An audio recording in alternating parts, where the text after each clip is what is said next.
Let us begin Rex's mission. Because there he is. Sup, dog?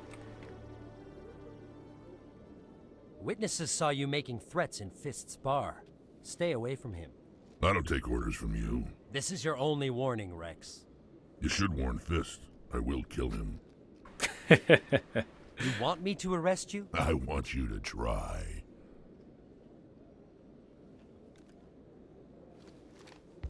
Go on. Get out of here. Do I know you, human?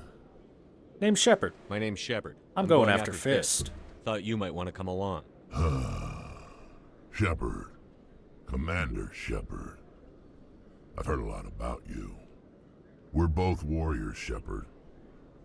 Out of respect, I'll give you fair warning. I'm going to kill Fist. Fist knows you're coming. We'll have a better chance if we all work together. My people have a saying. Seek the enemy of your enemy, and you will find a friend. I like that saying. Welcome Glad to aboard. have you on the team, Rex. Let's go. I hate to keep Fist waiting. We're gonna go fist him. Alright, so, whereas Ashley is pure gun, Rex is combination of biotics and gun. So let's take both our alien friends. Wow, who could these other two shadowy characters be? I wonder what races they are.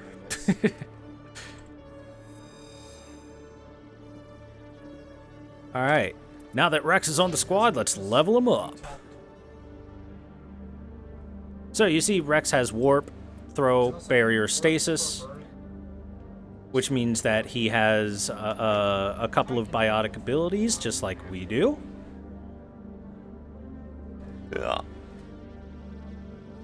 Personally, I like Rex quite a lot. One of the nicest things about Rex is that he, as a Krogan, naturally becomes insanely tanky. Very tanky.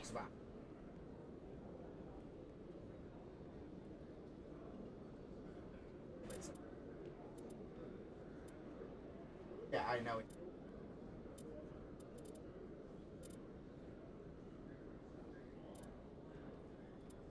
Okay, now how do we want to do this?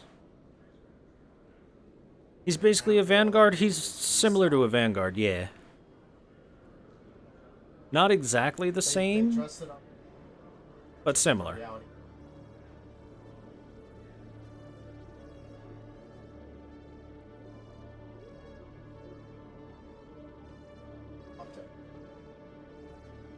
I mean, I think the first thing I'm going to do is just unlock shotguns for Rex.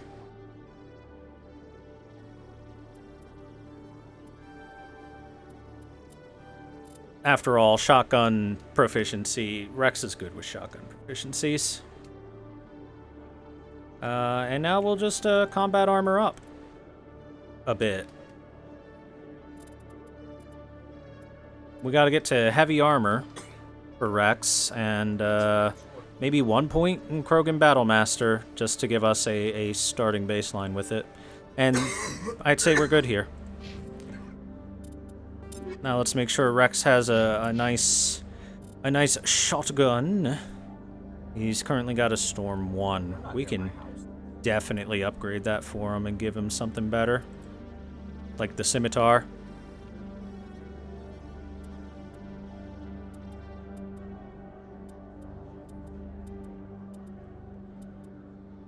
Here you go. Take that Scimitar.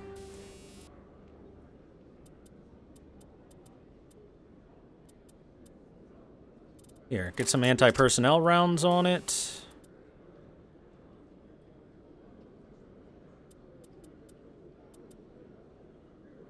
I don't know if combat sensor works when I put it on a teammate or not. Just toss it on him, why not? Oh, hold on.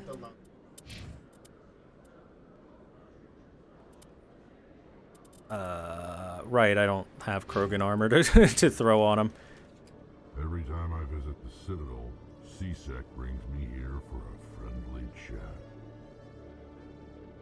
If C-Sec were better at its job, there'd be no need for bounty hunters like me.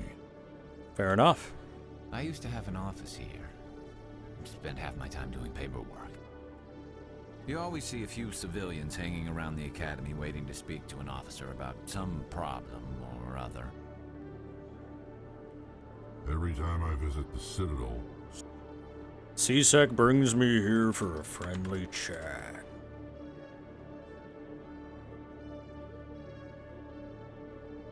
Alright, we've got Rex, we've got Garrus.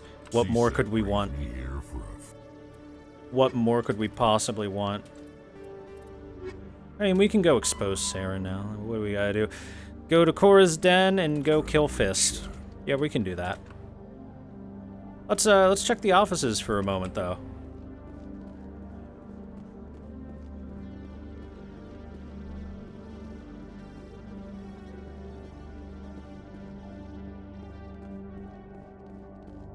I mean, I've personally never played Vanguard, but from what I have heard about Vanguard, apparently it works as follows. Press button to jump inside of the enemy, or jump on top of the enemy, and shotgun them to death. Repeat. Let me get this straight. Your business partner, Shorban, he's threatened you?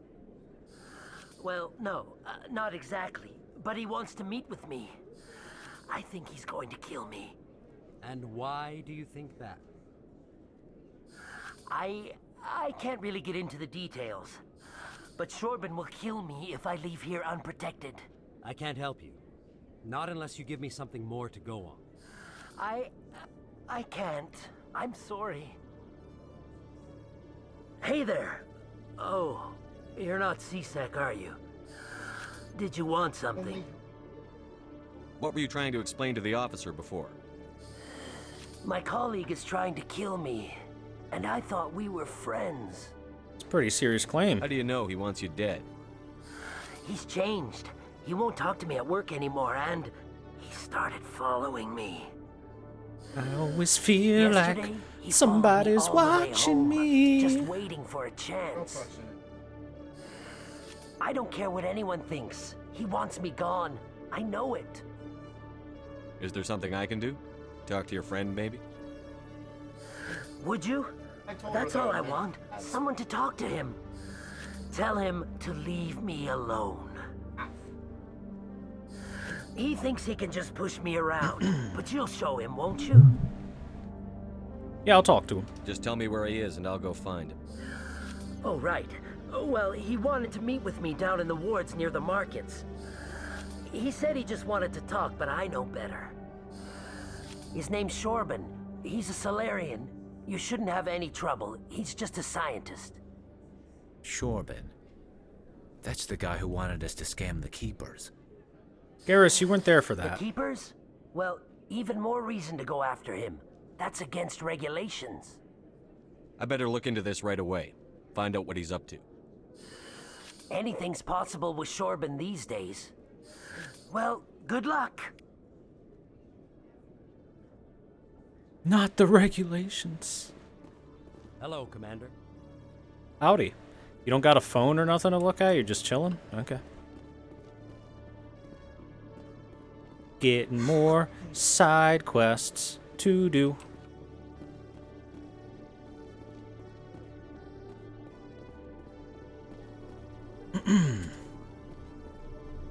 I mean, you say that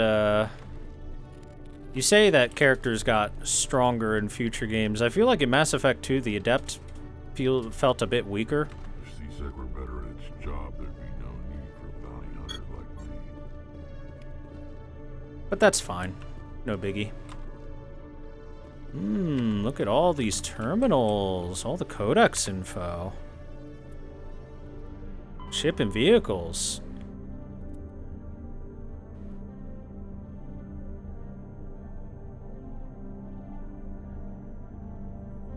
Chat, do you want me to read this secondary information about ships and Citadel stuff and all that?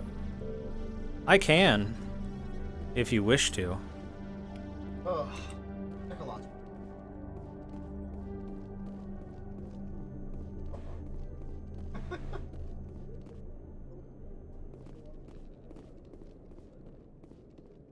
Never really touched Adept, so you couldn't say. So the thing they did with Mass Effect 2 is they made it so that your Adept skills, for the most part, not entirely, you had to go through a shield first before you could start affecting enemies with biotics. And as Adept doesn't tear through shields particularly well by themselves, it does mean that the Adept feels like in 2 it relies on your allies a little bit more.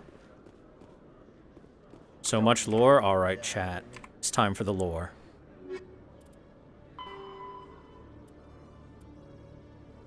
Okay, starships, cruisers, cruiserweight starships are the standard combat unit encountered away from large naval bases, the poor bloody infantry of most fleets. Nimble scouting frigates have neither the punch nor the stamina to stand up to serious combat, and the mighty dreadnoughts are a strategic resource carefully hoarded and committed to the most critical of battles.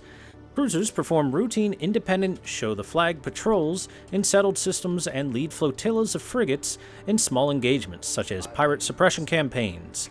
In major fleet engagements, cruiser squadrons support the dreadnought battle line by screening their flanks against enemies attempting to maneuver for the main gun bow shot from their vulnerable broadsides. Alliance cruisers are named after cities on Earth. Starships Dreadnought. The Dreadnought is the ultimate arbiter of space warfare. Millions of tons of metal, ceramic, and polymer dedicated to the projection of firepower against an enemy vessel of like ability.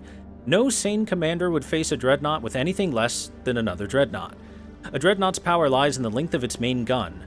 Dreadnoughts range from 800 meters to 1 kilometer long, with a main gun of commensurate length. An 800-meter mass accelerator is capable of accelerating one 2-kilogram slug to a velocity of 283 kilometers per second every 2 seconds.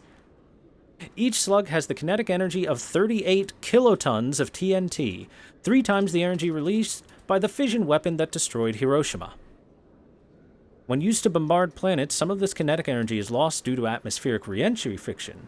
As a rule of thumb, each Earth atmosphere of pressure saps approximately 20% of a projectile's impact energy. The Turian fleet presently has 37 dreadnoughts, the Asari 21 and the Solarian 16. Humanity has 6, with an additional hull under construction at Arcturus Station. Alliance battleships are named for mountains of Earth: Everest class, Everest, Fuji, Elbrus, and Kilimanjaro class, Kilimanjaro, Taishan, Shasta, and Aconcagua, currently under construction. Starship Fighters. Fighters are single-pilot combat small craft. They are lightweight enough that they can be economically fitted with powerful Element 0 cores, making them capable of greater acceleration and sharper maneuvers than starships. Kinetic barrier shields changed starship battles from short, vicious bloodbaths to extended, indecisive slugging matches. Only the main gun of a dreadnought could punch a mass accelerator slug through the barriers of an opposing dreadnought. This changed with the development of the fighter-launched mass disruptor torpedo, a short-ranged weapon that can penetrate kinetic barriers to destroy the projector assemblies. Starship Guardian defenses must be overwhelmed through swarm tactics. Fighter groups can take heavy casualties pressing their torpedo attacks home. Once fighter-launched torpedoes have crippled an enemy's barrier, the mass accelerators on frigates and cruisers can make short work of them. Interceptors are a type of fighter optimized to attack other fighters. With no ability to damage starships, interceptors are used to screen friendly units from incoming fighter attacks. And frigates. Frigates are light escort and scouting vessels. They often have extensive Guardian systems to provide anti-fighter screening for capital ships, and carry a squad of Marines for security and groundside duty. Unlike larger vessels, frigates are able to land on planets. Frigate drive systems allow them to achieve high FTL cruise speeds. They also have proportionally larger thrusters and lighter design mass, allowing them to maneuver more handily. In combat, speed and maneuverability make a frigate immune to the long-range fire of larger vessels. In the time it takes projectiles to reach them, frigates are no longer where they were predicted to be. In fleet combat, frigates are organized into wolfpack flotillas of 4 to 6. Wolfpacks speed through enemy formations, hunting enemy vessels whose kinetic barriers have been taken down by fighter-launched disruptor torpedoes. The wolfpacks circle strafe vulnerable targets using their superior speed and maneuverability to evade and return fire. Alliance frigates are named for great battles in human history.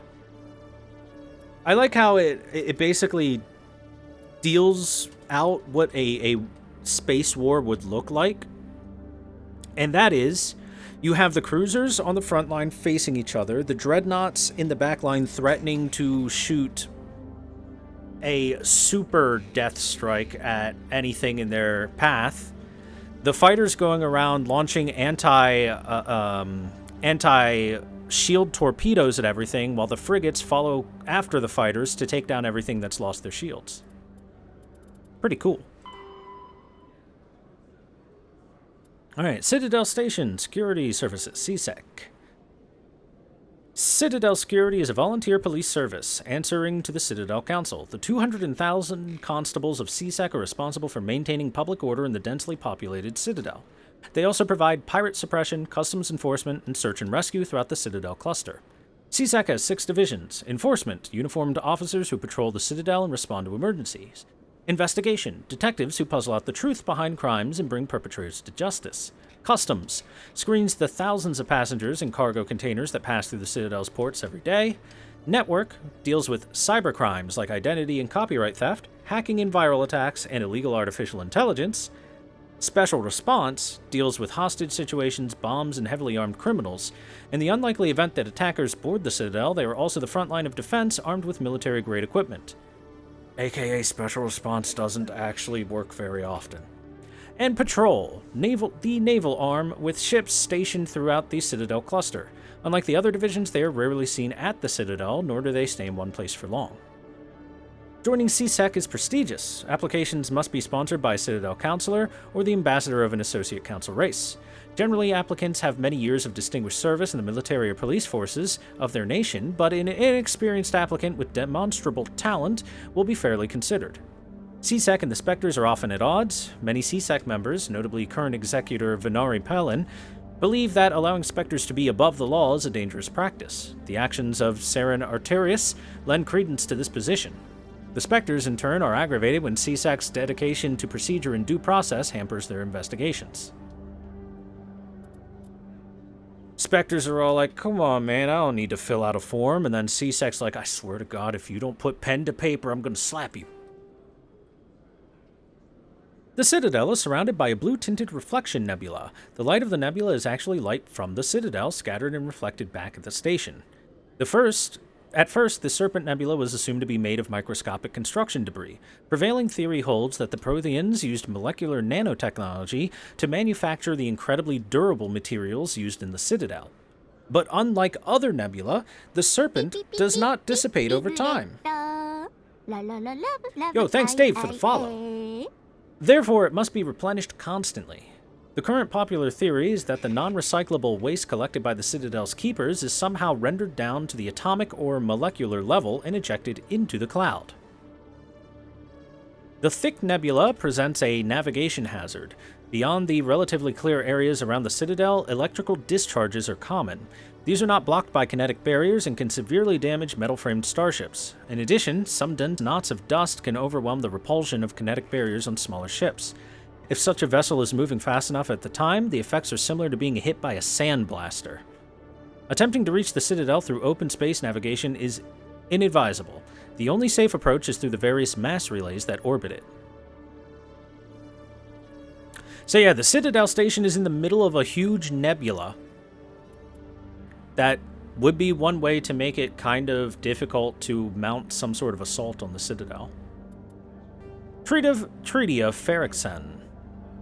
Due to the destructive potential of dreadnoughts, the Council races agreed at the Ferrixen Naval Conference to fix a ratio of dreadnought construction between themselves. At the top of the pyramid is the peacekeeping Turian fleet. Below the Turians are the other Council races, currently the Asari and the Solarians. Council associate races are at the bottom. The Human Systems Alliance is part of the last group. The ratio of Turin to Council to associate dreadnoughts is 5 to 3 to 1. For every dreadnought humans are permitted to build, the Asari have 3 and the Turians 5.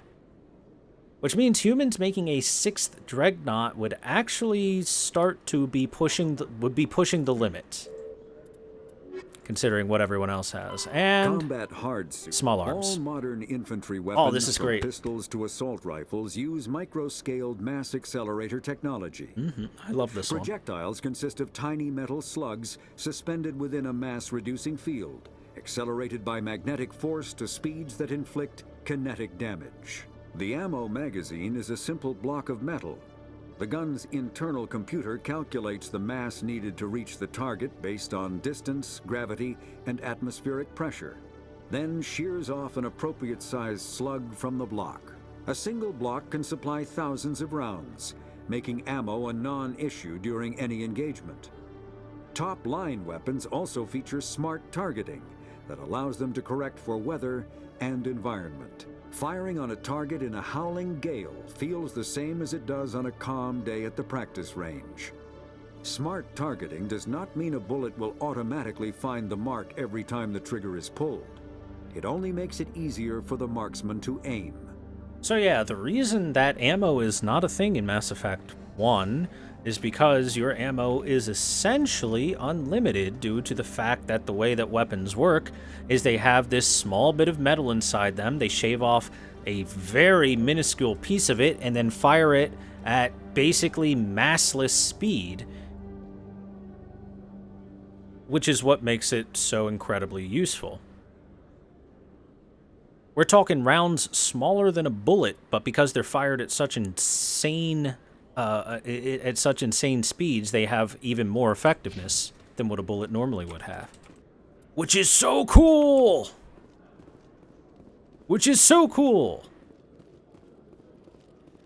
Keeper scan. Hello. 1 sec, looking you up.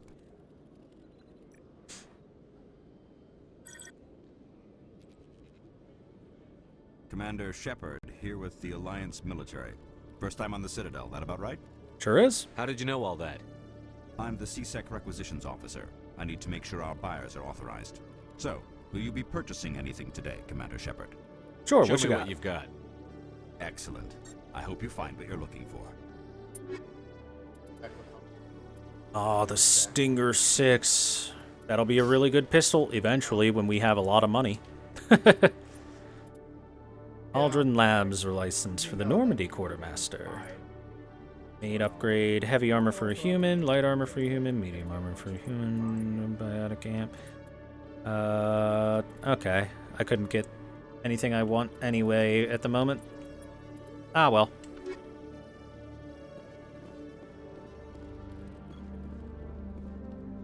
Mass Effect world building is nice. Yeah, well, this is what BioWare was known for the longest time. They were like the Western RPG maker where they were the ones that would make things good. Oh, that takes us to the docking bay. I don't want to go there. Not right now, at least. A Sure, we'll just Solarian walk. excavation team has run into an unexpected problem after unearthing a Prothean dig site. Hanar protesters have blockaded the dig site, claiming that artifacts of the Enkindlers, as the Hanar call them, should not be disturbed. The excavation team has appealed to Hanar representatives on the Citadel to reach a diplomatic solution. So, but wait, Hanar guys, literally the only reason that any of this exists is because we unearthed Prothean things. That seems kind of narrow-minded of you.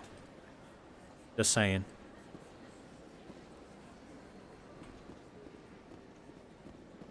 I'm just saying.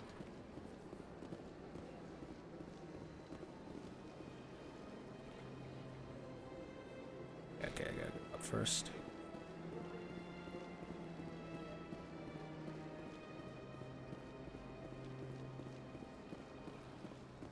I've been telling.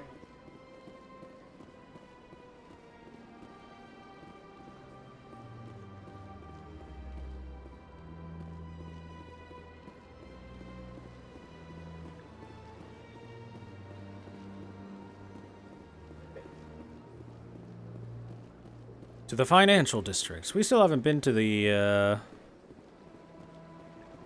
consort's rooms, so we might go there for a moment. I can't recall if I can do anything there yet, so you know. Look at that big Krogan statue. And besides, look, another keeper. I've had my office rearranged 5 times now. 5 times? Why? What do they want? How should I know? It's not like keepers offer an explanation for what they're doing. And yet, everyone just lets them go on doing whatever it is they do. What choice do we have? If you try to stop them, they just shut down and another one replaces it. Just strange that we know so little about them. Not to mention frustrating. Ah, come on, guys. It's not like they're ever gonna hurt anything or nothing. Boop. Hello. Welcome. I am Naylina. I don't recognize you as one of our expected clients today. Would you like me to see when the consort will be able to meet with you? Can't I just go in? I'm afraid not. Yeah, you must understand there are many who seek the consort services. But if you wish to leave your name, she'll make every effort to meet with you. What do you do here, Naylina? I'm one of the consort's acolytes. Many of the people here today will not see the consort, but they expect to be attended to just the same. It's our job to ensure that they leave contented. What exactly do you attend to? Well, each acolyte has her unique abilities. Some soothe with song, others with conversation. As much as possible, we seek to match the needs of our clients to the skills of our acolytes. My specialty is touch. My fingertips can find every tension point in your body and relieve it. Go on. I'd like to try out your services. Excellent. I'll add you to our client list. We should be able to see you in 3 or 4 months. Nobody's worth that much of a wait.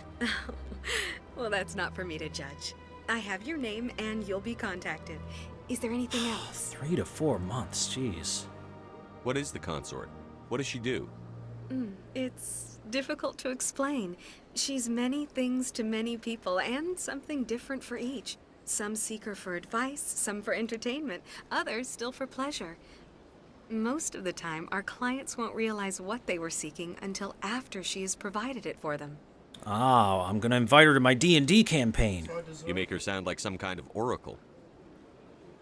No, not in the usual sense. She's merely a woman with remarkable compassion and a generous spirit. I suggest you make an appointment and see for yourself. I think I'm done here. Oh, well, I hope you'll return again in the future. We always enjoy seeing new clients. Naylina. Yes, Shaira? Send the commander up to see me. I wish to speak with him. Yes, of course, mistress.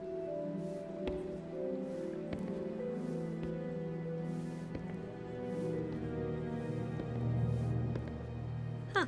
It appears the consort has taken notice of you. She'd like to meet with you now. Cool. Where do I go? Just head upstairs. She'll be waiting for you. Nice! I just jumped ahead of like 6 months worth of people. Get wrecked, everyone that's not me. I'm way better than you. I see even the humans find the consort irresistible. An hour here is better than a year on leave. I mean, Asari are pretty hot. This is my first time. I can't believe I didn't come sooner. Welcome. It is. I'd spend all day here if I could. Hey, look, a human. You're with the Alliance? My brother's a private back on Earth. The consort is a wonderful person. She has quite a gift. I recognize that voice. I forget where from, though. Probably various things.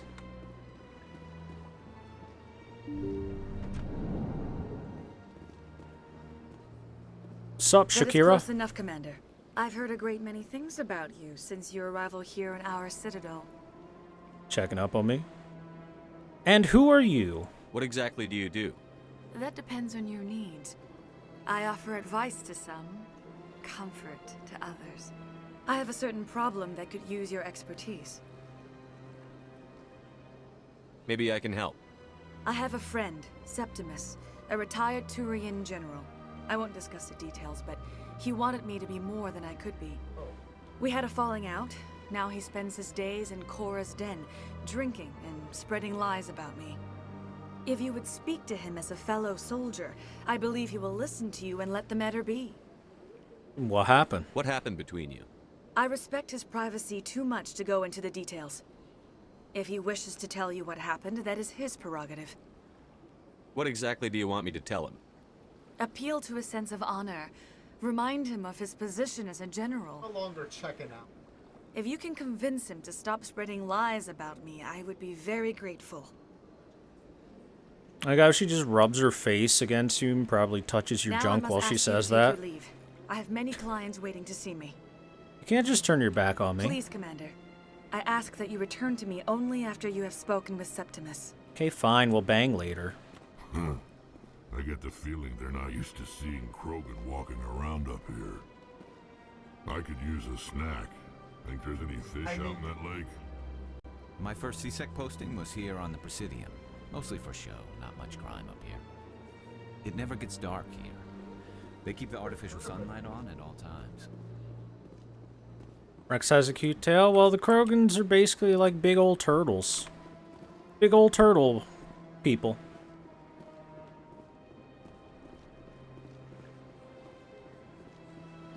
You're with the Alliance?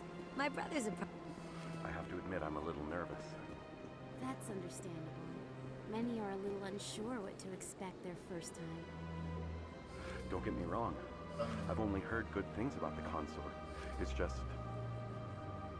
The unknown forces us out of our comfort zone. It forces us to be vulnerable. Exactly. That's just what I was thinking. Good. Then we are ready to begin. Good luck. Good luck, Valeris, man. Few are ever asked to aid Shaira. It's quite an honor. What do you do here, Nolina? I'm one of the It's our job to ensure that they leave. I think I'm done Of here. course. Come back anytime. And we're good to go. Let's take a look at this big Krogan statue.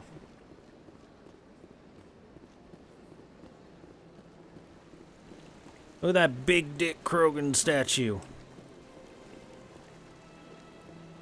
Welcome to Presidium Tourism Terminal 3. Here in the financial district, a number of businesses offer various goods and services to their exclusive clientele. The statue you see before you was commissioned to honor the Krogan soldiers who gave their lives to protect Citadel space during the Rachni Wars.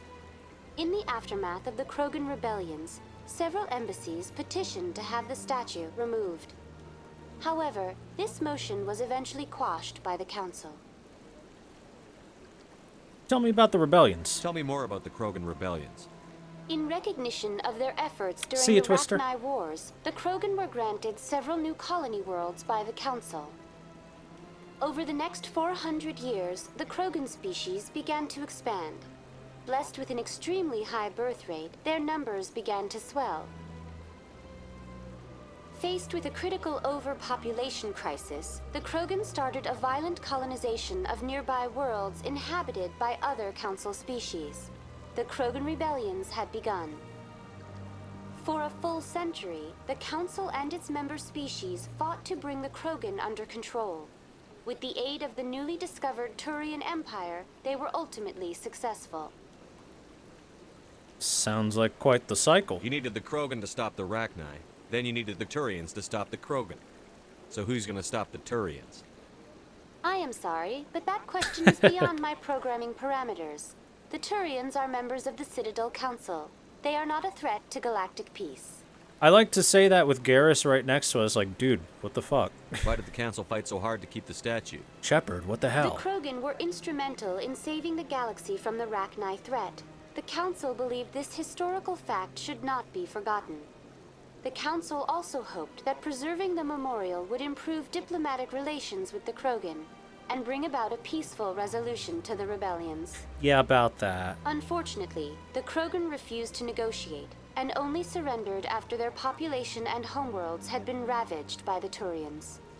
Yeah, the thing is, the Krogans wouldn't stop at all until, you know, the genophage, which we haven't heard about in the game yet, but, you know, we'll talk about that later. What were the Rachni Wars? Nearly 2,200 years ago, explorers seeking to expand Citadel space opened up mass relays leading to systems controlled by the Rachni. A highly intelligent and aggressive insect race, the Rachni unleashed a war of conquest against the rest of the galaxy that lasted for nearly 3 centuries. the emergence of the Krogan finally turned the tide in favor of the Citadel species. Krogan forces provided the numbers necessary to halt the Rachni advance and drive them back. The Krogan then pursued their retreating fleets. Able to survive the harsh environments of the Rachni homeworlds, the Krogan hunted their enemy to extinction. Was it really necessary to wipe them out? I am sorry, but a value judgment of that nature goes beyond my programming. That's all for now. And that, Thank you for using Avina. Have a pleasant day. the Rachni Wars thing, is exactly why it is no longer a thing to use a mass relay to investigate a new area. After all, that's what led to the Rachni Wars. 50,000. Though now extinct, the Rachni once threatened every species in Citadel space. They were the Zerg. Over 2,000 years ago, explorers foolishly opened a mass relay to a previously unknown system and encountered something never seen before or since, a species of spacefaring insects guided by a hive mind intelligence. Unfortunately, the Rachni were not peaceful, and the galaxy was plunged into a series of conflicts known as the Rachni Wars. Attempts to negotiate were futile, as it was impossible to make contact with the hive queens that guided the race from beneath the surface of their toxic home world. The emergence of the Krogan ended the Rachni Wars. Bred to survive the harshest environments, the Krogan were able to strike at the queens in their lairs and reclaim conquered council worlds. But when Krogan fleets pressed them back to their homeworld, the Rachni refused to surrender, and the Krogan eradicated them from the galaxy. Pretty cool. The statue represents what the Krogan used to be. A proud and fierce nation. Now we're just brutes for hire to the highest bidder. We've forgotten our roots. At the time the statue was built, the entire galaxy respected the Krogan. Now they're simply hated and feared. You won't have to put up with us for much longer, Turian. My people will die out soon enough, thanks to you. Some would argue you brought this on yourself. It was the Krogan who started the war. And the Turians made sure to finish it. That's a good line. Girls, calm down. You're both pretty. The ambassadors have this beautiful park to relax in, but most of them are too busy to ever use it. Tranquil, calm, relaxing. Wake me when this is over. That is a very good line. The Krogan started the war, and the Turians finished it. Scan the Keeper.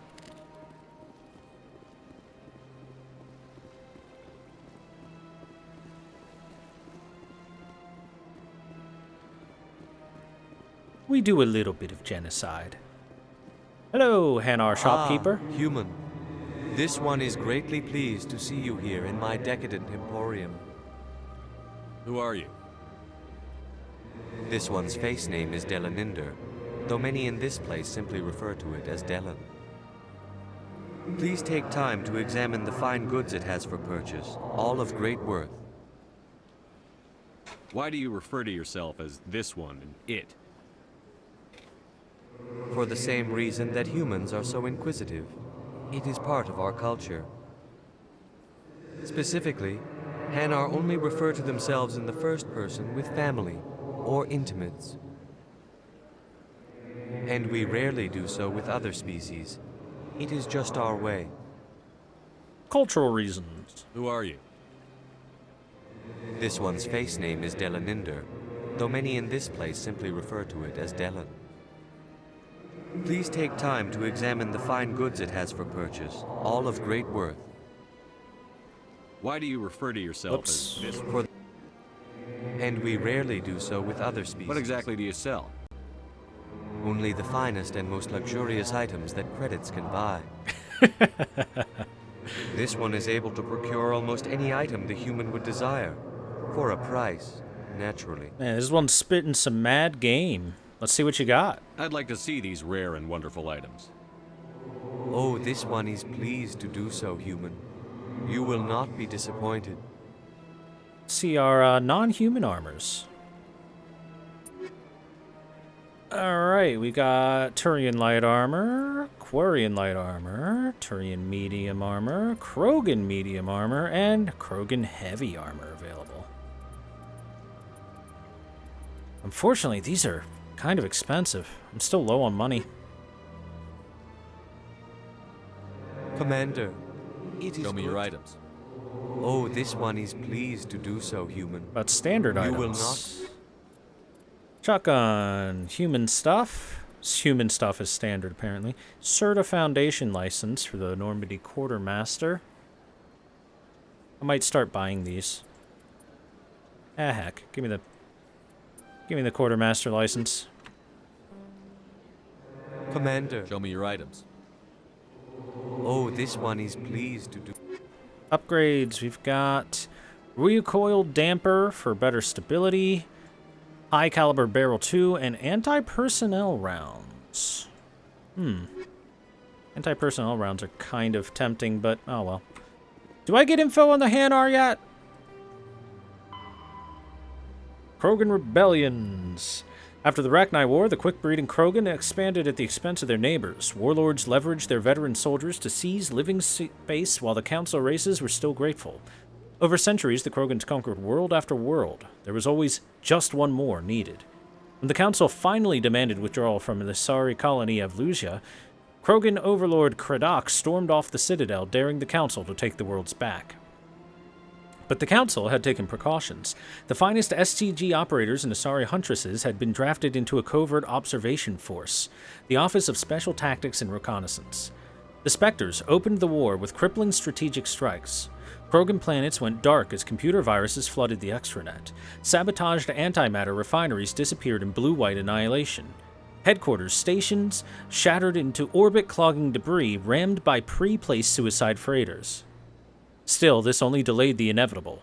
The war would have been lost if not for first contact with the Turians, who responded to Krogan threats with a prompt declaration of war. Being on the far side of Krogan space from the Council, the Turians advanced rapidly into the lightly defended Krogan rear. The Krogan responded by dropping space stations and asteroids on Turian colonies. This would be why WMD rank 1s are those. 3 worlds were rendered completely uninhabitable. So hey, you know how in Gundam they have the thing where they drop a space colony onto a planet, or like Sector 7 is dropped onto Midgar? They really downplay how absolutely devastating that kind of thing would be. Whereas Mass Effect is like, yeah, that could destroy a planet. This was precisely the wrong approach to take with the Turians. Each is first and foremost a public servant willing to risk his life to protect his comrades. Rather than an increasing public war wariness, Krogan tactics stiffened the Turian resolve. The arrival of Turian task forces saved many worlds from the warlords' marauding fleets, but it took development of the genophage bioweapon to end the war. There were decades of unrest afterwards. Rogue warlords and holdout groups of insurgents refused to surrender or disappeared into the frontier systems to become pirates. Credits. The standard credit was established by the Citadel's Unified Banking Act as the currency of interstellar trade. The credit has a managed floating exchange rate, calculated in real time by the central bank to maintain the average value of all participating currencies. Some regional currencies are worth more than a credit and some less. Hard currency can be stolen or counterfeited, so electronic fund transfers are the norm. More importantly, physical transactions cannot be easily tracked, making them ideal for tax evasion or the purchase of illegal goods. When the Alliance joined the Citadel, its various national treasuries were linked into the credit network. A human with a bank account of Mexican pesos, Japanese yen, or Indian rupees can purchase any item priced in credits at fair market value. All economies that participate in the credit network are required to price items in both local currency and credits. That's right, we can track your PayPal history, says the Council. Non-council races, the Hanar! The Hanar are a Citadel species known for excessive Finally get our jelly politeness. info. They speak with scrupulous precision and take offense at improper language. Hanar that expect to deal with other species take special courses to help them unlearn their tendency to take offense at improper speech. All Hanar have 2 names. The face name is known to the world. The soul name is kept for use among close friends and relations. Hanar never refer to themselves in the first person in conversation with someone they know on a face-name basis. To do so is considered egotistical, so instead they refer to themselves as this one, or the impersonal it. Their homeworld, Kajay, has 90% ocean cover and orbits an energetic white star, resulting in a permanent blanket of cloud. Due to the presence of Prothean ruins on the world, many Hanar worship them, and Hanar myths often speak of an elder race that civilized them by teaching them language. So the Hanar are pretty cool. They're like just sentient magic jellyfish things. Yeah, I'm down with that. Also, I like that they I like that the way they go about it is okay, I'll give you my last name, but you can't have my first name. My soul name. Not unless we're really close, you know.